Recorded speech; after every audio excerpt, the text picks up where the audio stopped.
duhuriye mu rugo rwa bene data aho tugiye gukorana ikiganiro wakwibaza utese niye mpamvu ayo mateleviziyo yose yabashije guteranira hano kugira ngo dukorane ikiganiro n'abantu babyeyi amakuru bafite araremereye ariyo mpamvu babashe gutumira zino televiziyo zose ziri aha ngaha kugira ngo zibashe kubagezaho ibyo bagiye kubabwira. Reka tubasabe batangire batwibwira hanyuma tubimbure ikiganiro cyacu. Muganira nitwa Rivera Karibata John. Abantu benshi baranzi n'abatanzi barambonera aha. Uri buryo bwanje nawe ni umuntu mukuru ashobora kwivuga. Amazina yanje nitwa Pastor Dina Nyiramahoro, nkaba ndi umufasha wa Pasiteri Karibata. Kuba muri abapasiteri kuri uno munsi mwatekerezaga ko umunsi umwe bizashika mukaba abapasiteri? Ndi twabyiyumvagamo ariko bukeye bwaho Imana ivugana natwe dusenga turi mwacu mu kirambi 93 Imana ivugana natwe kugiye kutugira abakozi b'Imana. Ni nabwo yaduhagurukije tuvana aho twari turi itubwira nka kuriya bwe abahanuzi bakuru bo muri Bibiliya iratubwira ngo tuje mu gihugu izatwereka nituhagera tukahamara imyaka 10 izatubwira abo turi bo. Mu myaka 10 twumva twiswa abapasiteri. Mwembi mwabaye abapasiteri igihe kimwe?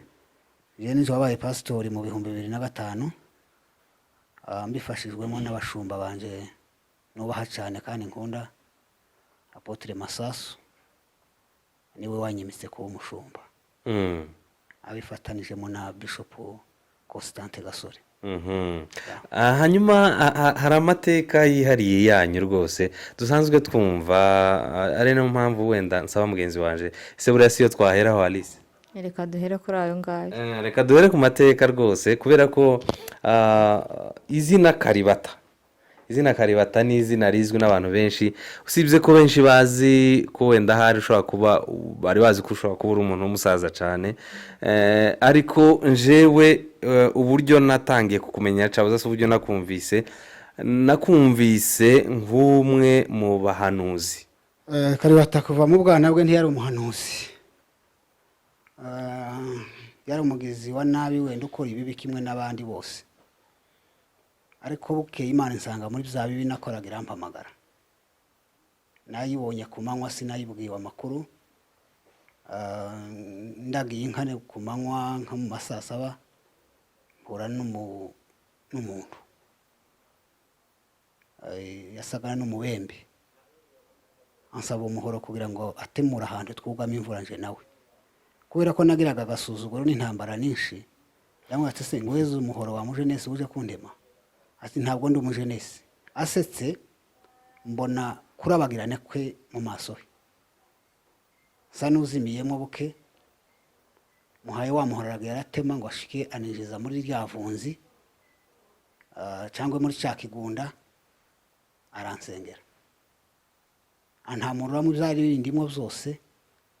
Mbona ko atwika ivunzi ndihiramo, mvuza induru ndapfuye mukanya, ariko nkumva umuriro ko harasha, ariko nkumva umuriro utankoraho.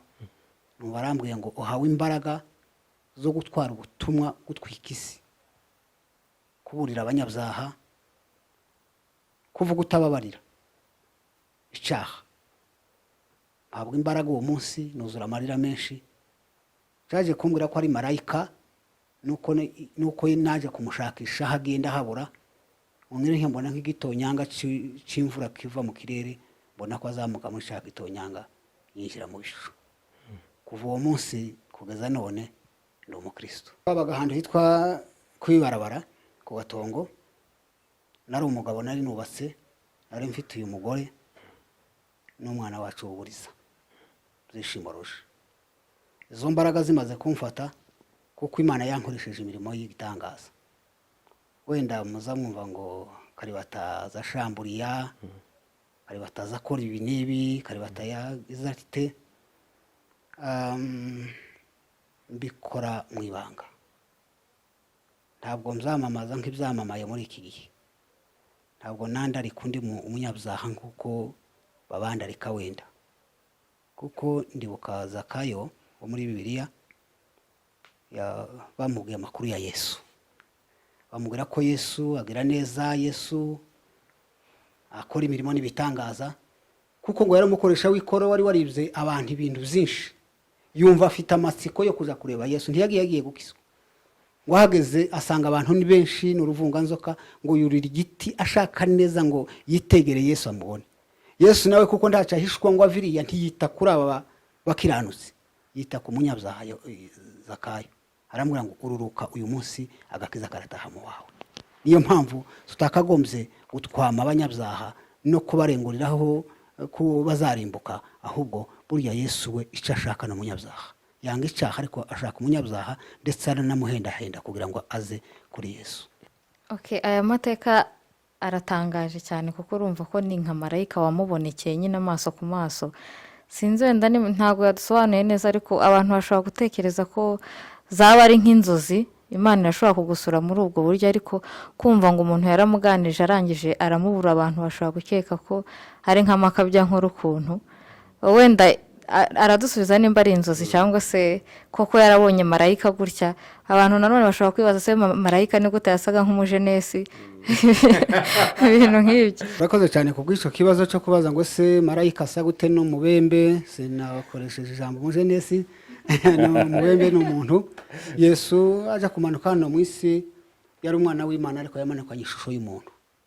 Burya Imana itwiyeretse ko ari Imana twapfa, kuko turabanyabyaha, turabanyaminwa yanduye, turakiranirwa, turacumura. Imana ntiyakwiyereka fizikali ngo yamiza uyibone wakwiruka ugahunga, ariko iguhendahendesha umuntu. Ishobora kuza mu ishusho y'umuntu. Yaje mu ishusho y'umuntu ku manywa, nari nshoye inka hari saa 7 ndabyibuka, ngo nisi nka mucambu. Noneho wa mugabo, kuko bari abagabo batinyaga inka, iwe agenda zinyuramo, kandi iwacu twagiraga inka zari zirangamye cyane, ariko agenda zinyuramo. Ndetse nshaka nko kurakara ndavuga ati se uyu muntu shaka kumwita iryo zina nyine uvuze ese kauranyura mu nka zacu gute? Ariko uko yagendaga negera niko yagendaga nere kubwiza bundi budasanzwe. Nari umuntu w'itabi, nari umuntu w'inzoga, nari umuntu mubi, ariko ubwo ndakira Yesu nk'umukiza. Hari ku manywa ndirukanka ntinka, ngezeyo data yaranisha ate se nkuzitaye hehe, mubwira ibyo nabonye, nja mu kirengeti ndaryama, ati ntabwo nagutumye mu kirengeti, byuka wirukanke uje kubivugaho. Nakiriye mu ikanisa rero kubivuga. Abantu bose bari ku Gatongo barabizi, ndagenda ndabivuga, mvuga ibyo nereswe n'Imana. Kuva ubwo rero ntangira umuriro urya nyine w'ubuzose wo kuvuga ubutumwa no kubwiriza cyane no gukora ibyo Imana inerese byose, ibyo yantumye n'ibyo itaminga sakuma. Imana izakumbwira ngo tuza rero uzi ukora icyo nagutumye, ukora icyo nagutumye, ukivugira igihe. Niyo mpamvu uzusanga rimwe na rimwe ndakunze kuvuga cyane no mu rusengero, ndagira ngo ubona ko abantu benshi basimbukira kuri za rutari. Ngira discipline yo kudasimbukira kuri rutari ntayihamagaweho, kuko nafashijwe n'uwo mwuka, mfashwa n'inyigisho nigishijwe n'abashumba banje, batwigisha kudasimbukira kuri rutari utabiherewe uburenganzira, n'amakosa. Ariko hari ubwo abanyamwuka bakora ibintu by'umwuka abatabisobanukiwe cyangwa batabifite, bakashaka kubishidikanyaho ko ari umubiri. Ariko mu makosa nagiye nirinda menshi cyane, narya wo kumva uvuga ati hano hari ikintu tugisengere, ndabona hano hari umuntu, kurya ubushinje kanisa ryose ntumuvuze, ariko uravuze ngo burya ngo ko turabona hano hari umuntu, kandi hari abantu benshi. Cyage bushize confusion mu bantu. Wenda tukiri aho ngaho pastor, hari ukuntu umuntu nyine bamutomboza hagati mu iteraniro, akaba yamubwira ibyo byose, kandi hari abatubwira ko Imana bategetse kuvugira mu ruhame. None abo ngabo baba bafite amakosa? Burya rero biterwa no kwigishwa. Rimwe na rimwe tubikora tudafite ubureri, sibyo? Kurerwa n'aba bashumba bacu badushunze. Nimba ufite impano, ya mpano bagomba kuyirera, kuko nayo irarerwa. Kugira ngo utomboze umuntu uvuge mu ruhame, ntabwo Imana ibyemera. Burya Imana ntiyagukoza isoni, ntishaka kugukoza isoni. Imana iraguhendahendera kuyegera, ikaguhendahendera kuyumvira, ariko ntiyakwaraza ngo igufatire ku gakanu ikujana aho uriya muntu ashaka kukujana, ashika gusomera ibyaha byawe. Oya, tuba twarengereye, tuba twarenze uko Imana ishaka. Imana icyo ishaka yanga icyaha, ariko we iragukunda. kandi bibiri ivuga ko twese turi abanyabyaha twakoze ibyaha ntitwabasha gushikira ubwiza bw'Imana ariko Kristo aje atubabarira ibyaha byacu n'ibicumuro byacu iyo turi abanyabyaha rero nje Imana yanerekaga umunyabyaha yanerekaga umuntu usa n'uwanyagiye uhagaze hanze utundaga Imana ikambwira ngo genda wambike uriya muntu wanje kuko iteka Imana ijya kuvuga nk'Imana ivuga ko uyu muntu ari umuntu wanje nimba uri umuntu w'Imana rero Imana ntiyagukoze isoni biriya rero ni ukurengera kubera kubura uburere iyo babonye ari umunyempano bamutinyira kure abapasitori bakamutinya ngo wenda nawe atabatombora mu bantu abandi nta muntu ubasha kumugira inama no kumufasha kumurera bigatuma dukora amakosa tuyitirira umwuka ariko umwuka ntakoze isoni umwuka ntakwandarika umwuka arakwihendahendera kuza niyo nkugendereye kugenderera nijoro aho abandi batabona kakubwira ati Imana yakuntumyeho iki n'iki iryo ni ibanga rya babiri yawe n'Imana iyo rigiye hanze rero tuba twashizemo santima. murakoze cyane reka dusabe mama atubwire ukuntu yakiriye agakiza kawe uvuze ko muri icyo gihe ibyo byose byakubayeho mwari muri kumwe icyo gihe ibyo byabaye wowe wabyakiriye ute? murakoze ibyo ntabwo twakirijwe rimwe njyewe naje nkijijwe twabanye njyewe ndi umukirisitu rwose sinavuga ko hari nta kibi nari narigeze nkora turabana nsanga nawe yari umukirisitu nyine by'aho ngaho yari yabatijwe ngo agiye gukora ubukwe arabatizwa kwa kundi bagaze babikora nuko arangije turabana aho ngaho yavuze yakirijwe mu by'ukuri yakiriye umwuka wera twari ahantu ku Gatongo twari mu muhana w'abagorora hari abantu sinzi ukuntu urugomo nyine murabibona bagaze bafata bakaja kunywa imimera bayizanaga aho ngaho mu nzu bari duturanye yaragakundaga cyane cyane noneho bakagira urugomo bakaza bakarara banywa umumera aho ngaho mu by'ukuri mu bintu ubona nyine bidasobanutse ariko tugapfa kugajana tukaja mu rusengero ariko icyo gihe mu by'ukuri ntabwo yarakijijwe navuga ngo nyine bifatika ariko nyuma ubwo ngubwo nari nyonsa umwana wanje wa mbere mubyayo nicyo gihe yaje atubwira ayo makuru aratubwira ngo yaragiye inka abona umuntu nk'uko nyine yabivuze ngo aramubwira ngo natemura ahangaha ngo kugira ngo yinjireho baganire avuye aho ngaho mu by'ukuri yaje yahindutse nanje ku buryo yanteraga ubwoba icyo gihe kabisa yaje ari umuntu wabaye uwundi muntu ndibuka ko icyo gihe hari abashitsi hari ihuduma uwo munsi araza ashika mu ihuduma twari turimo araza tubwira ayo makuru abantu bose n'abapasiteri bari bahari barayumva ubwo nibwo twahise dufata gahunda yo gutangira gukorera Imana twafashe inzira tuja ku musitari nza nibuka nahetse umwana nicyo gihe kabisa nanje numvishije ko nambaye imbaraga kabisa zidasanzwe nahetse umwana tuvaho tuja ahantu hitwa mu Mikenke mu biraro mbiri turahava turagenda mpaka turaruha tugera za Rudabagiza twagize icumweru cyose mpese umwana twakinze inzu twembi twagiye mu ivugabutumwa icyo gihe turagaruka ariko cyane aho njyewe naje kwakirira umwuka wera cyane twari tumaze kugera ku Ndondo dusubiyeyo turi mu Rubarati uwo munsi haba ihuduma y'abagore sinzabyibagirwa nahetse umwana yinjira ahantu mu kibira hari nijoro twabaga ahantu ku musozi twenyine ikanisa riba nko hakurya ndagenda mpese umwana ndi njyenyine mu ijoro mfite ubwoba bwinshi ariko numva umutima wanje kurahagizwa no kugenda ngo nje muri icyo giterane mu ihuduma y'abagore ndagenda nshitse ndamuka hakurya hari uruzi nikira mu ruzi nambuka hakurya ngeze aho ngaho hakurya imbwa wagira ngo bari bazitumiye zimuhana wose ziraza zinsanga zija kunjya ndangije haje umugabo arazinkiza turagenda tugera mu ihuduma uwo munsi niwo munsi nakiriye umwuka wera nafashwe n'imbaraga ntarumva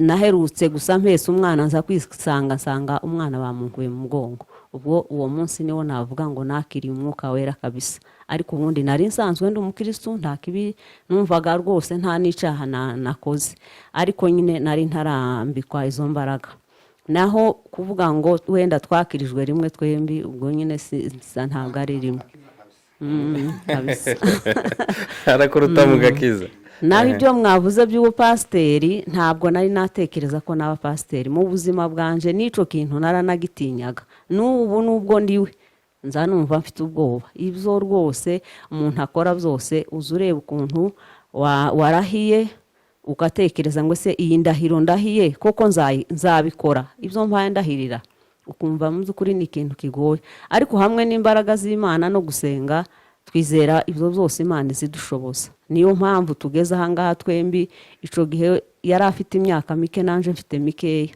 mu by'ukuri tutakwirirwa ngira ngo tuvugira hano ayari mike pe ariko kuba ico gihe kugezana n'uno munsi tukiri kumwe dukorera Imana kugeza ubwo nanje nabaye pasiteri ngeze hano muri Kenya iwe yabaye pasiteri akiri hariya hakurya ngeze hano nanje nibwo bansengeye ku pasiteri mba pasiteri n'ubu ndabyiyumvamo mu by'ukuri sinza numva binteye isoni hariho kuntu abantu bazavuga ngo ariko ngo umuntu w'umugore ngo kwamuhaguruka ngo uri pasiteri nza numva nta soni mbigirira kandi nkumva rwose ni umuhamagaro wanje kandi nizeye ko Imana izabidufashamo n'ubu rwose ibyo dukora turizera ko turi kumwe n'Imana byose tuzabishobora. Yego murakoze cyane reka duse n'abagiye ku gice cya kabiri aho mwavuze ko Imana yabahamagaye ndetse iranabatuma yaje kubatuma hehe rero nyuma y'icyo gihe cyose mukorera aho mugatanga Imana yaje kubatuma murakoze cyane Imana yaje kuduhagurutsa ni muri 1994 ndagira ngo tuza mu Rwanda abantu bari bataranyeganyega cyane twabaye mu bambere cyane tugeze mu Rwanda tuja mu itorero rya ADPR tuhageze turasenga bisanzwe ariko riza kunizera aringira perezida wa korali wa ADPR abakomeye cyane ndahakorera iminsi itari mikeya iyegereze ka microphone bukeye Restoration Church insaba ko nja gutanga izitorero niza tugafatanya harimo ababishopu babiri b'inshuti zanje baza kumbwira ati ngwino dufatanye ndagenda banshira kuri theology imyaka 3 ariko muri ya theology bambwira kuja gutanga izitorero Zumba cyangwa Nyagatare ndagenda Nyagatare niho nigiye ubumissioneri kwigisha umuntu ku muntu nahagiye nta muntu nzi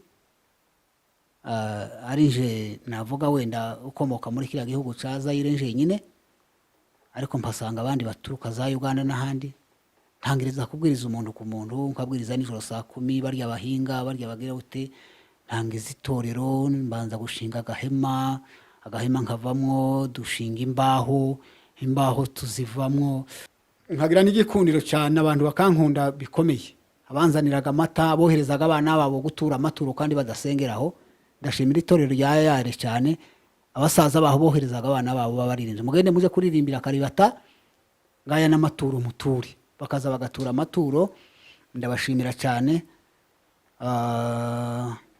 bukeye saba leta ikibanza kuyisaba kukigura kuyisaba mbabwira ko mfite itorero rikomeye ubu nkunda kuba mu bakomeye cyane niyo niyumva nkomeye niyo ngenda mu muhanda kuri Imana numva nkomeye sinzi kwisubiza inyuma sinzi ko ubwo burwayi ntaho bwava mbabwira ko mfite itorero ryitwa Restoration Church meya waho ampeza hegitari 3 zikibanza ku buntu nta kiguzi cyo natanze amafaranga y'amaborone hari mu mwaka bwo hari mu mwaka wa 2006 kuko nahatangiye 2003 2005 wandambikaho ibiganza bampika ibanza 2006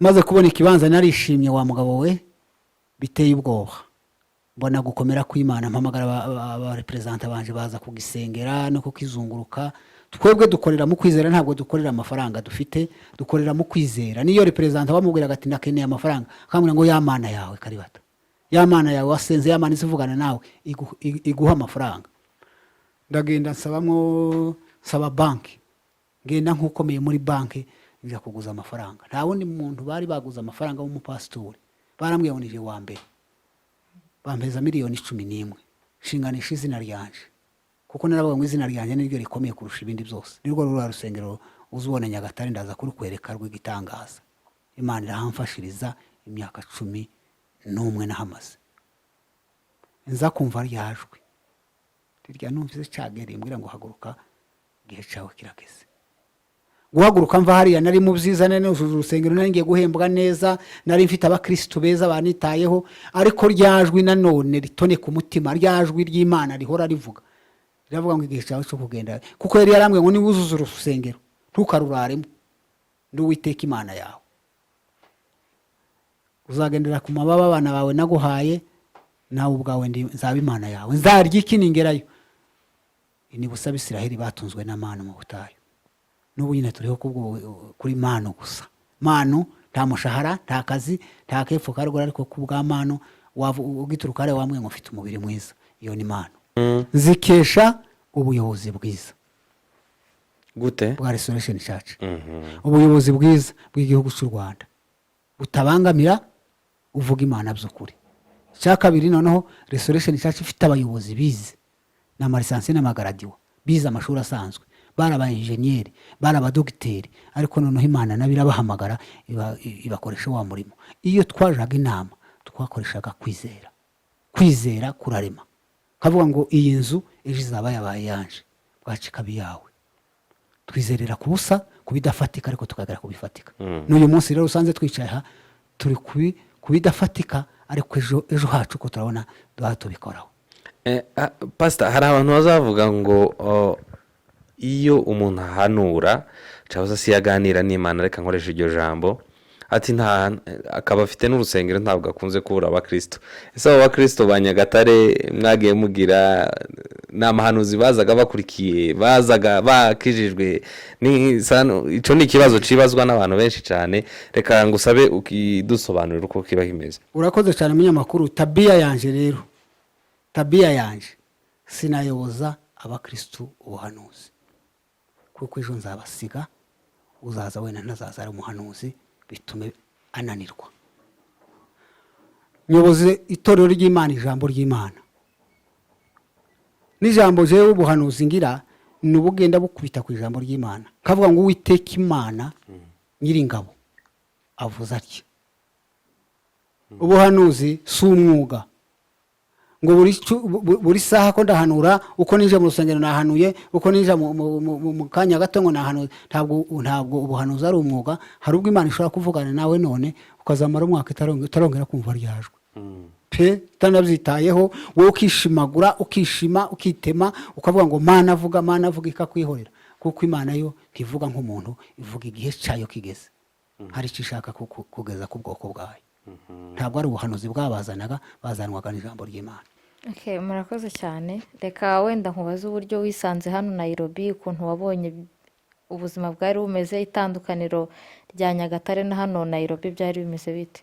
Urakoze cyane Nyagatare mu buryo bw'umubiri mu buryo bw'umwuka mu buryo bw'umwuka ndetse n'ubw'umubiri urakoze cyane Nyagatare navuga ko ari nk'imuhira sibyo iyo iri iwanyu ukora ibyo wumva n'ibyo ushaka urya icyo ushaka kuko ndi umuntu w'umutekinisiye cyane natekinika nkabona ngo iri torero kugira ngo rizatere imbere ko nkora akazi k'ubuhinzi ngahingisha ngafata nk'ahegitari nkazihingisha zikeramo imyumbati n'akabemba n'ibishimbo n'ibijumba bikerera rimwe byose bimwe bakagurisha ibindi abana bakiga noneho rero mu buryo bw'umwuka amatorero yahari atandukanye n'aya hano cyane burya itorero ryegamiye igihugu c'amategeko sibyo turagenda ariko nanone tukagonga amategeko nta wigira uko yigira ngo yigira uko yigira bitandukanye na Nairobi uzuka wasaze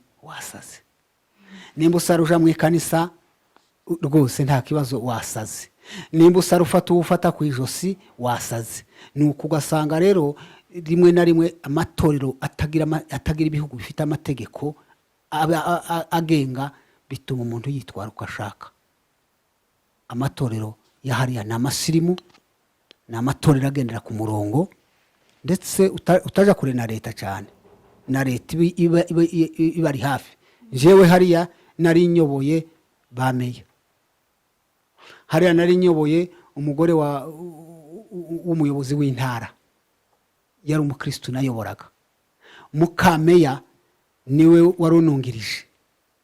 Urumva ukuntu bikomeye cyane.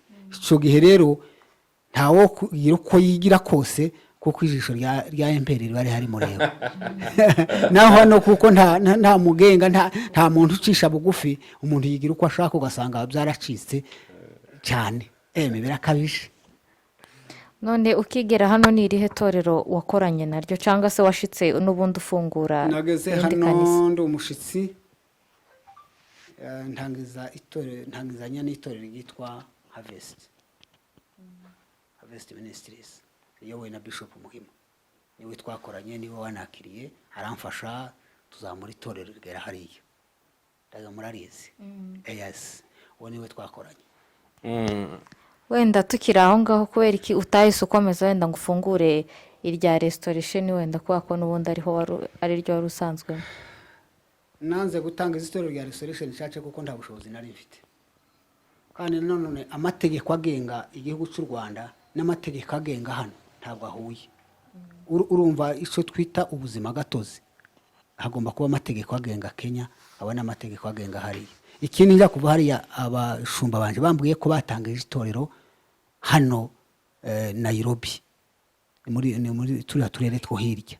Bararitangira rero kuko numvaga ubundi jewe umuhamagaro wanje w'ubumisiyoneri ntabwo ndi umunyedini nyanaka, ndaryimukana name nimukana ADPR, aho nzagwa hose nzayigumane. Ningeririya ngasanga undi murongo nawo nzawukoreramo kuko na hano ureba ubundi muri IC ko ndakorana nayo, ejo nzaba mpaye nkorera handi. Umuhanuzi Yoheri muri bare bahanuzi bato iravuze ngo itorero nyakuri riri muri wewe imbere. Iyo wamaze kumenya icyo ukora rero tukwiye kugengwa n'amadini, twebwiye turabafana b'abantu bose. Murakoze cyane. Reka tuze kuri mama hariya. Ese kugeza n'uyu munsi uri umupasiteri, kandi buri gihe ukorana n'umutware wawe nawe ni umupasiteri. Ni izihe mbogamizi ziba mu kuba muri abapasiteri mwembi? Ni ukuvuga ngo umutware wawe ni umupasiteri, nawe uri umupasiteri, mukorera mu itorero rimwe. No mu buzima busanzwe bizwi ko muri abapasiteri mwembi bashumza itorero rimwe. Hari imbogamizi zibibamo? Murakoze. Nta mbogamizi zibibamwo cyane, ni nk'uko n'ahandi wenda zohaba. Kuba dukorana ahubwo biba ari byiza cyane. Iyo twembi dukorana umurimo umwe, tuje inama tukavuga aha bigomba kugenda gutya, aha bigomba kugenda gutya, ndumva nta mbogamizi zahaba cyane kuvuga ngo ubwo dukorana twembi. Ni nk'uko n'ubundi zohaba wenda umuntu akora ari umwe. Nje mbona rwose nta mbogamizi nyinshi zihari, uretse nyine nk'ubu ngubu kubera ko nk'uko mwabivuze mu Rwanda byari byoroshe kugira ngo dukore umurimo w'Imana, twarihingiraga, twari dufite ibintu byose nyine mbega byuzuye, nta kibazo twari dufite. Ariko nk'hano nyine ubona ko bigenda bigora kubera ko hano bisaba ko mukoresha amaboko yanyu kugira ngo wenda mubone uko mubaho. Kumva rero hamwe n'Imana ntabwo twavuga ngo wenda gukorera Imana ngo zatuma ngo tugira imbogamizi wenda mu buryo bw'ubuzima bundi busanzwe, n'ubundi tubaho nk'uko twakabayeho. Kuko n'ubundi buriya nuko atabivuze, uwo munsi atangira kubona uwo mumarayika amubwira ngo agiye kumusengera, yaramubwiye ngo nkugize umukozi w'Imana, uzakorera Imana, umunsi uzaja ku ruhande wenda ukanebwa, no mu nzu mu rugo iwawe bizagenda nabi. Ndetse iyo dukorera Imana niho ubona ko hari ikintu kiba kigabanutse mu rugo. Ariko iyo twahagurutse tukaja gukorera Imana, yaje mu ivugabutumwa, nanje wenda nka sinkunze nje kugenda hanze, nabaga umushumba waho mu rusengero, bega wo kureba ibiri mu rusengero. Iyo dukorera Imana muri ubwo buryo, mu by'ukuri tubona imigisha myinshi ntabona uko nakubwira. Imana ikoresha abantu ukabona turiho neza nk'uko abandi bashobora kuba bariho kandi bose nyine baba bakorera imana nkumva mu by'ukuri nta mbogamizi zibaho mu gukorera imana. reka mugenzi wanje anyemerere hanyuma noneho tuje ku mpamvu nyamukuru cyane yatumye twifuza kuganira namwe, ariyo mpamvu yo kuba twaramenya amakuru ko murimo kugenda mufasha abantu mu buryo butandukanye mu buzima bw'umwuka ndetse no mu buzima busanzwe vi social, mukagenda mubafasha. Ni mu rwego rw'abamisiyoneri wagiye ubigarukaho cyane uvuga ko uri umumisiyoneri, sinzi niba n'umufasha wawe nawe ari umumisiyoneri, ariko wenda muza kudusobanurira kuba misiyoneri ni gute. Abantu baza bumva ngo misiyoneri ni nde, n'iki ashinzwe, n'iki akora, kugira ngo noneho muze kudusobanurira n'ibikorwa murimo gukora muri minisiteri yanyu kuri uno munsi. murakoze cyane. hariya mu gitabo cya Matayo 28 no kuri 8 ndagira ngo Yesu yaravuze ngo nimujye mu bihugu byose muhindure abigishwa bose, abantu bose bo mu mahanga yose kuba abigishwa banje, mubabatiza mu izina rya Data n'izina ry'Umwana n'izina ry'Umwuka wera, mubigisha kwitondera ibyo nababwiye byose. Agahinda Yesu afite uyu munsi cyangwa Imana ifite ni bariya barimbuka.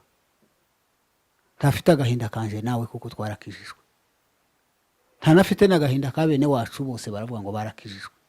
Iyo turebye hano Nairobi keretse abanywa bihishe, ariko bose ni abanyedini. Ariko Yesu arajwe inshinga n'abarimbuka. Yesu rero waravuga ngo nimugende musohoke muje mu bihugu byose muhindure bariya baremwe mu bihugu byose. Rero niba ari yuzo usanga baryamye hariya za Pangani mu biraro, niba ari yuzo usanga Isiri, niba ari yuzo usanga Kasarani mu tunevu, bariya bapfuye, bariya bishwe n'inzoka, bariya Yesu akeneye kutubageraho. Akazi k'ubumisiyoneri ni ukugenda ubwiriza umuntu ku muntu kugeza Yesu ageze mu matwi y'uwaremwe wese. Ndetse yaranavuze ngo nibwo nzahera ko nza bidatinze.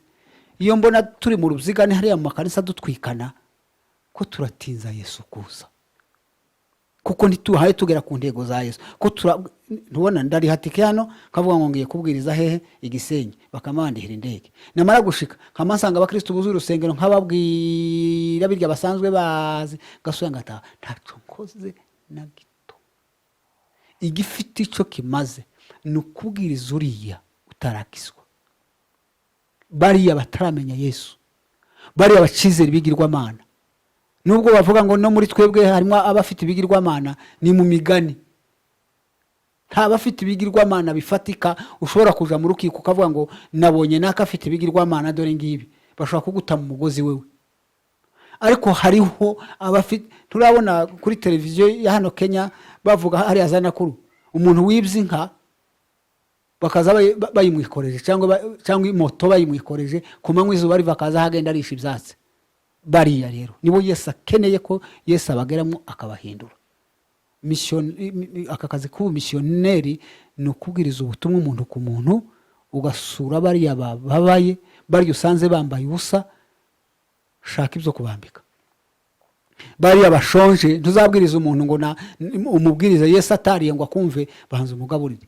Strategy je nkoresha iyo tugiye hari utuntu tumwe dukoresha dutoya cyane, ntuzubona twabisheke batemagura bagashira mu kawusho, bigi bagenda ukabiterera bariya baguteye ubwo buhabona bo kurya tukule pamoja. Iyo babifashe bakabirya kurya baba bakumvise ko inshuti, ejo nusubira ukajana ibya kabiri bazagutega amatwi babwira atari ko muzi Yesu. Umurimo w'umumisiyoneri ni uwo gusohoka kumubwira Yesu. Ashobora kukumva akaza ukamwereka itorero imurera, ashobora no kutakumva, ariko gusa umugezeho Yesu. Yesu akeneye kugera kuri bariya. Akazi k'ubumisiyoneri rero ni ukubwiriza ubutumwa umuntu ku muntu kuri bara batarabumenya no gufasha. Uzasanga bashonje, ugomba kuba ufite icyo aheza kugira ngo barye. Nusanga bambaye ubusa, niyo mpamvu nkangurira barya bamena ibyo kurya ku macukiro, hari abamena ibyo kurya ugasanga iwabo za kuberezuzi ibyo kurya. Hari abandi bafite imyenda, namwe mwaje ndaga mu abanyamakuru mwe namwe murayifite iwanyu. noneho ejo muzampamagara ati ngwino ufate ya myenda turayifite myinshi kugira ngo ubashe kugeza kuri bariya. Iyo tubagejejeho rero, iyo yambaye agashira imbeho yumva ashima uwo mwami Yesu. Iyo yumvisha ari uyu munsi yari yaburaye n'umwana we, yumva Yesu akoze umurimo ukomeye agahaga. Akazi k'umumisiyoneri nako. Murakoze cyane. Hanyuma kuri none rero murimo kubikora gute? Ubu nyine rero twabonye ko akazi k'umumisiyoneri gakomeye gasaba imbaraga, gasaba kuba ufite amafaranga, kuko igikora ni amafaranga. Bituma tubyutsa ya minisiteri yavutse muri uyu mubyeyi yitwa Jesus Merciful Ministries. Jesus Merciful Ministries niyo gutera inkunga misiyoneri kugira ngo abashe kugera aho aje. N'undi wari we wese ubyumva, nk'ubu iyo duterwa inkunga rero hari ubwo duterwa inkunga n'abanyagihugu. Iyo badusanze tubwiriza bariya bababaye, iyo basanze tubwiriza hariya hameze nabi cyane, haraguhamagara atari ko pastor hari ahantu nagusanze, cyangwa akakwaka nimero kugira bakwaka nimero, yagara akagukubitira ati reka nkohereze 2,000 uzongerwe gufasha abandi kuko kimukoze ku mutima.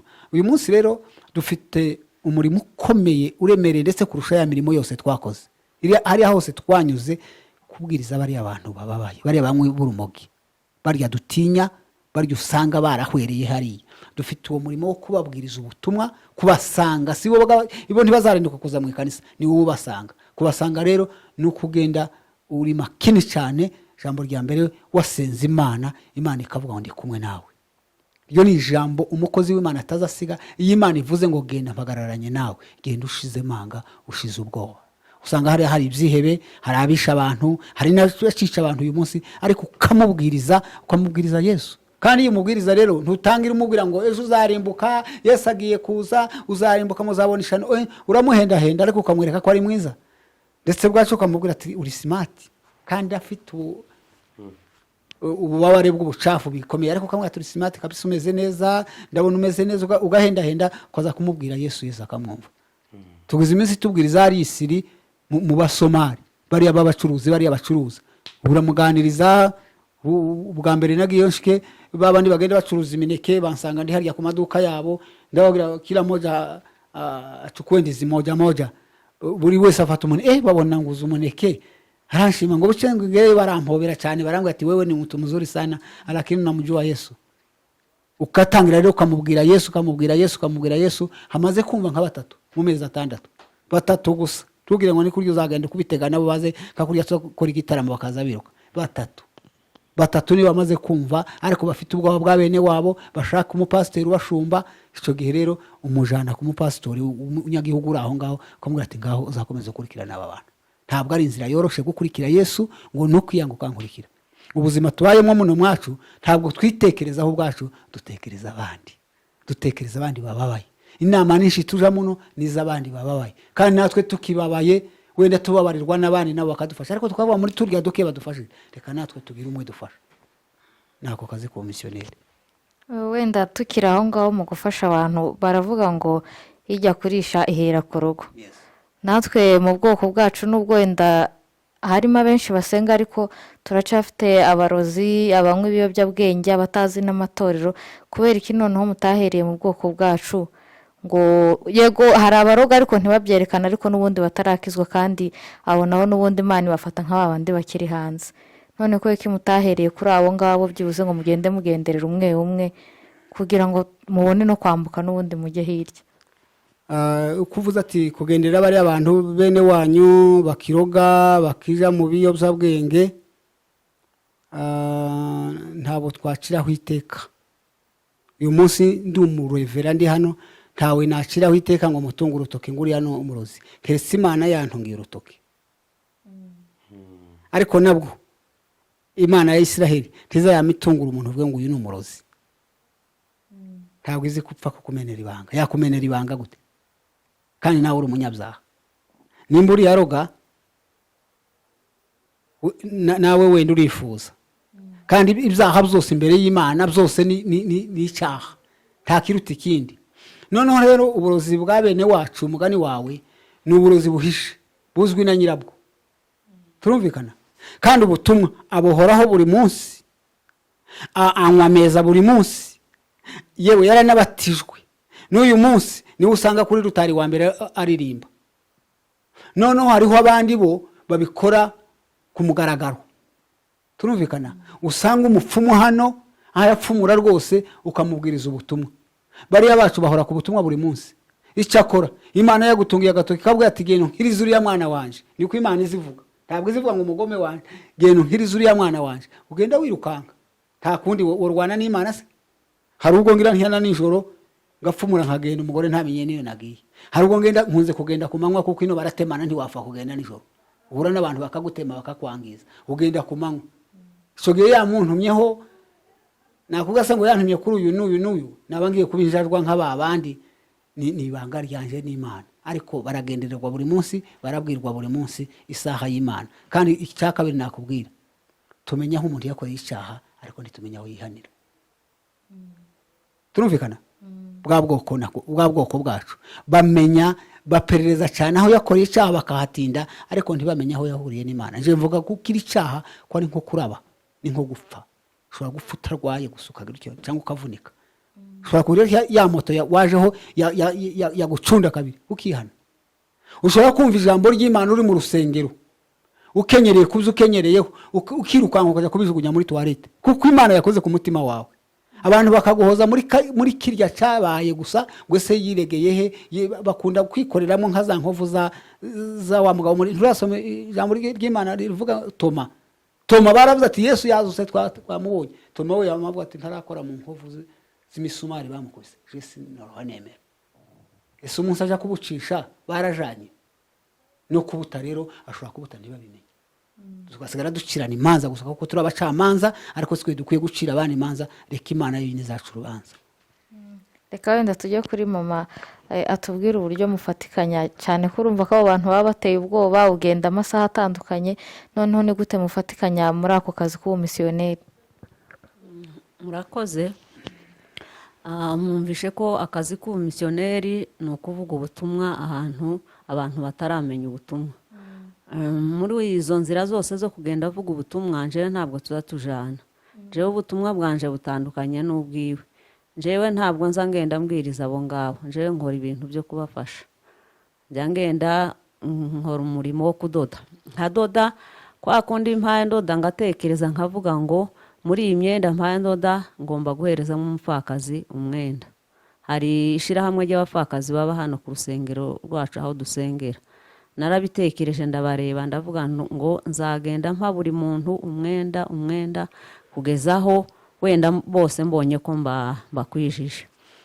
Naho ngaho wenda agenda kuvuga ubutumwa, naho hari igihe ashika akabona abantu bari aho bameze nabi, wenda nta mwenda bafite ntaki. Ico gihe nkamuha imyenda akaja kubafasha. Ubwo nibwo buryo nje nkoramo cyane. Ntabwo nkora buno bwo kugenda wenda mvuga ubutumwa ngo ndababwiriza cyane mu kubabwira, ariko ndabasengera.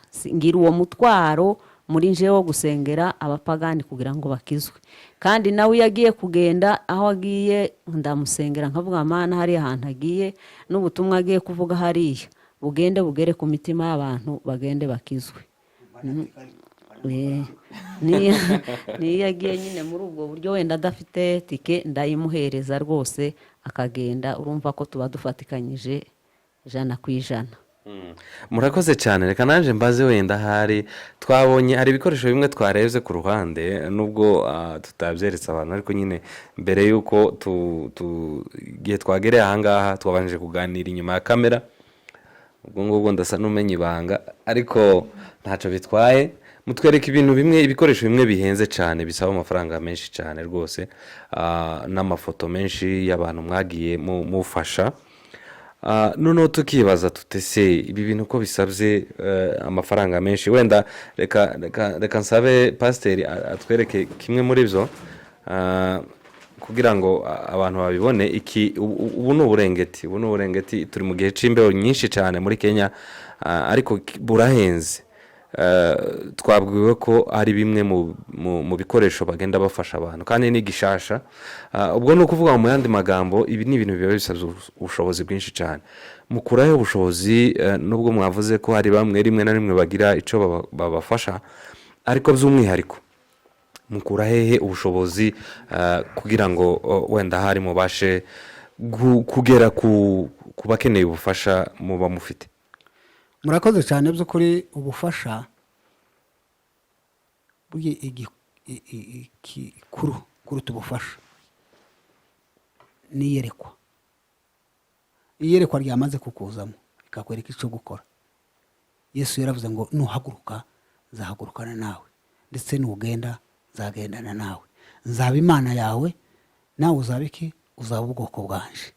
Icyo gihe rero iyo uhagurutse muri ubwo buryo uhagurukana n'Imana.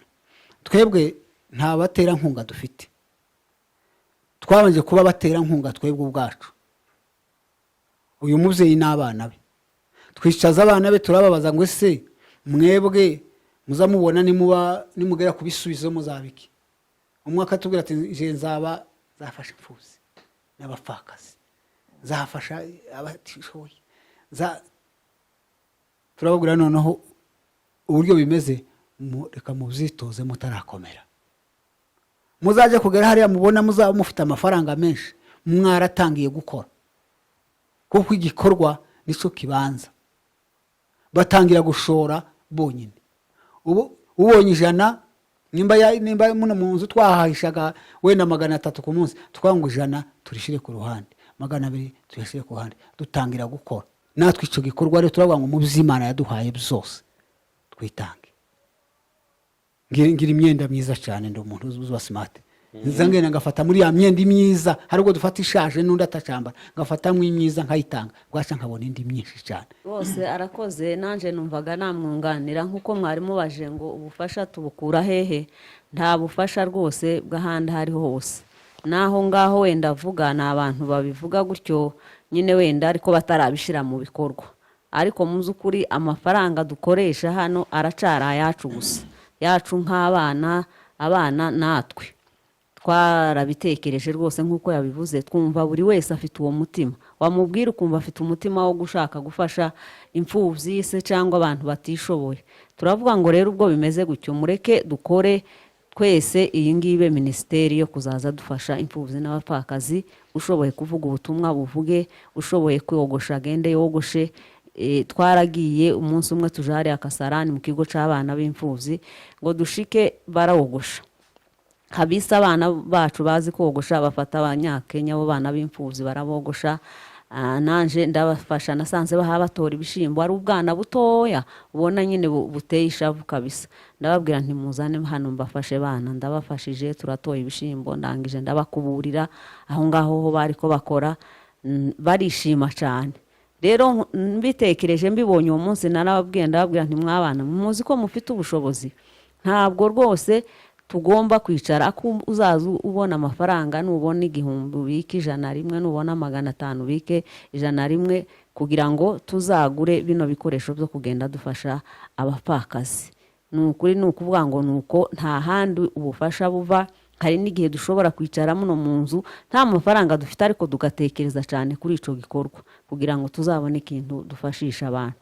Rero ubufasha bwacu nta handi burava hirya no hino, ahubwo nukuvuga ngo ni ibyacu gusa tugiha dukoresha. Turateganya kuzakora n'ibindi. Urabona hano tumaze kuhagira amakuvureri ni 2 dufite, turateganya kuzagura amakuvureri 8. Urumva yose ni muri twebwe, ntaho dutegereje ubufasha. Nitugira Imana tukagira abandi badufasha bazadufasha, kandi batadufashije tuzatanga mpaka tugeze tubonye ayo makuvureri tugenda dufasha abo bantu. Inkunga ya mbere batanga no gusohoka bakageza ubutumwa aho bukenewe, bakareka kuziganira mu nsengero no kumva barashitse. Haraho ngera ngasanga arutari iriho abapasitori barenga 10. Kibaza abantu bose ukubowe niki bariho. Tugomba kugira itorero nk'agatorero kacu ko kuza gutorera. Reka dusohoke tuje kubwiriza ubutumwa bwiza, tubwirize bari abatarakizwa. Iyo niyo nkunga ya mbere namusaba. Kandi udafite uwo muhamagaro wo gusohoka ngo aje kubwiriza ubutumwa hanze, ntiyabona umutima wo kugira ngo icyo atanga ngo baje gufasha abo. tureke kwihererana ubwiza bw'imana twabonye ngo tubugire ubwiru tubugire ubwacu, reka tubuhereze abandi batarabumenya. iyo niyo nkunga ya mbere. Inkunga ya kabiri nasaba, nta bushobozi dufite. Ushobora Imana yarakugiriye neza ukaba ufite ubutunzi mu nzu mu wawe, warabuze n'umwanya wo gusohoka hano hanze, cyangwa usohokera mu kazi ugasukirirwa mu kazi ugataha ijoro, ugasura ugataha ijoro. Tugezeho ubwo butunzi bwawe, tubugeze kuri bariya, twambika abana 100. Ejo bundi bakubwira ngo hari ikigo kimwe kirimo abana ngo bibimuga gusa. Nifuje kugera kuri abo bana bibimuga, kandi tuba ahantu heza cyane. Burya gufashisha umuntu ni ikintu gitoya. Twe tuba mu isoko rikigira umwenda w'100. Hari ibikoti bimwe nzanzana hano by'imbeho byiza cyane, ibyo kuri naguze udushiringi 200. 200 yatanze akambika umwana umwe, ntabwo Imana izaguhemba. Iki gikorwa dukora rero cyo gufasha, si ukwiyamamaza kuza hano mu banyamakuru, si ukwiyamamaza, ariko no kugira ngo izina rya Kristo rishirwe hejuru. Tubabazwe n'abariya barimbuka, tubabazwe n'abariya bari mu kaga, tubabazwe n'abariya bashonje. Ariya masukari tumena, tuyaheza batayashaka. Harabona numva ngo basurisha amasukari bakayamena, harabona numva ngo basurisha intuze za pampasi z'abana bakazijugunya ngo zajemo ibikeswe bya bindi mushiki wacu hano yari avuga umunyamakuru. Ibyo no kubiheza bahazi batabishaka. Hariho abandi bashonje bakeneye kubirya.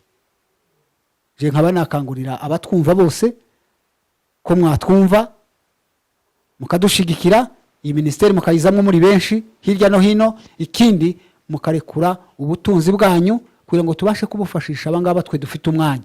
Imana izabiguhembera uri mu ijuru. Igikorwa cyacu kirakomeje. Ya matorero twagiye dukoreramo n'aya turimo batugiza bizerwa, babonye igikorwa dufite baravuga ati tukwiye kubarambikaho ibiganza. Mukora tutazi iyo mwavuye, mukora tutazi ubuhamya bw'ibyo biganza babarambitseho. Rimwe na rimwe mugende nta byangombwa, n'uwakubaza ikarite y'akazi uyu munsi ntiwayibona, ariko tubafashije tukanabashakira n'ibyangombwa hano tuzazabafasha. Urumva icyo duharanira ni ibyangombwa hano mu isi. Polisi za hano mu isi zibaza ibyangombwa. Abamarayika mu ijuru nabo bazatubaza ibyangombwa umunsi tuzabasanga ku irembo. Ubwo rero turatoranwa. Ndahimbaza Imana yo mu ijuru ko itazayibagirwa imbuto wabibye ntoya, Imana ikabana nawe. Kandi ngo Imana ijya kugutoranya ntireba uburanga, ntireba uburebure, ntireba ngo witwa Karibata, ntireba ngo uvuka he, ntireba ngo waciye mu biki, ntireba ngo wanyuze aha. Iragutoranya gusika kugira umukozi wayo. Uyu munsi rero twishingikirije kuri iyi ministeri yitwa Jesus Merciful Ministries, ndetse no kuri aya makanisa dufite uyu munsi. Baturobanuye ko bazadusengera, rambikaho ibiganza, kuba Prophet Missionary. Prophet Missionary. Ubwo rero noneho bijya nifuzaga kera uzarebe niyo nja kubwiriza ahantu bantumye, sinzanje hanze yaba bahanuzi 4: Yeremiya, Yesaya, Ezekieli. Aba bahanuzi sinza nkunda kubaja hanze, nkumva icampa ngo nzaba umuhanuzi uhanurira amahanga. None nkavuga ngo umuhanuzi uhanurira amahanga ntabwo ari uriho kwirwa kubita babukecuru hariya ngo yirwa avundagurana n'abagore hariya. Uyu ubuhanuzi buhanurira isi n'abakomeye. Nkumva je nawe umuhanuzi w'abami n'abakomeye, nkumva nakwicarana naye n'abantu bakomeye nkababwira kugira neza kw'Imana. Noneho rero Imana iragenda irandinda, sinapfa, abandi barapfa, nje ndasigara. Uyu munsi rero aho nihisha hano mu nzu, reba ndi hano mu nzu, kuba wa muhanuzi uhanurira amahanga bingezeho. Uri ndateganya gusengerwa kuba umuhanuzi uhanurira amahanga, missionnaire. Nkaba ndarika mwebwe mwese mwabanyamakuru, uwo munsi muzanyemerere mwongere mutere intambwe muhabe. Ndarike n'abandi benshi bari hirya na kure, uwo munsi muzahabe, nubwo muzaba muri kure ariko muzabane natwe muri ico gitaramo, kuko kizaba ari gitaramo gikomeye. Ndumva nzaba nije neza mu muhamagaro wanje. Kuba responsable mu itorero narabibaye, narabibonye, ni byiza cyane. Bamwe amavuta y'Imana hari bimwe baza bita intambara kandi ari amavuta y'imana cyangwa imana yizigira ikakwigizayo yayibona hadakwiye ikamiguteza ibyago n'ibisitaza bikakwigiza ku cyo imana ishaka. Imana ntabwo yaduhebye, ntabwo yaturetse, ntabwo yatwishe, umuhamagaro gusa iyo ukomeje. None rero ndabararikira kuzaza kuba muri uwo munsi utangaje, umunsi ukomeye, umunsi wo gusengerwa, kuba umuhanuzi uhanurira amahanga. reka tubasabe mutange nimero yanyu kubifuza kubavugisha, hanyuma mwene data sinzi niba nyemera ko twasoreza ikiganiro hano. wenda turasoza banatubwira icyo bifuza kubwira cyanyuma, wenda icyo babwira abakunzi b'izi televiziyo zose. Yes. Murakoze cyane. Nimero yanje ngira nimero ya hano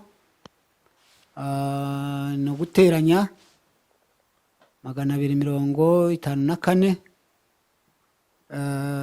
karindwi 02 82 56 92. Murakoze cyane. Telefone ni ya madame. ya madamu ni uguteranya 254 karindwi 02 63 15 88. Zo nizo nimero zacu ziri kuri WhatsApp, nizo wadushakiraho zikomeye cyane. Yego, ijambo ryanyu rya nyuma nk'uko umuvandimwe yari abivuze, hanyuma dusoze. Ijambo rya nyuma twabasaba abumvise ubu buhamya ni ukudusengera. Nicyo cya mbere, kudusengera, mugafata igihe cyawe, niba ufashe isaha imwe, niba ufashe iminota 20 ukadusengera, kuko ni umuhamagaro ukomeye, ni umuhamagaro usaba ubutunzi bukomeye. Kubona amafaranga ukajya gufashisha abana b'imfuzi ni umugisha. Ikindi nsaba bene wacu, banyumva nyine, bene wacu nibumva gutyo barumva ari bo, ni mureke muhure n'abanyagihugu, mureke kwigunga.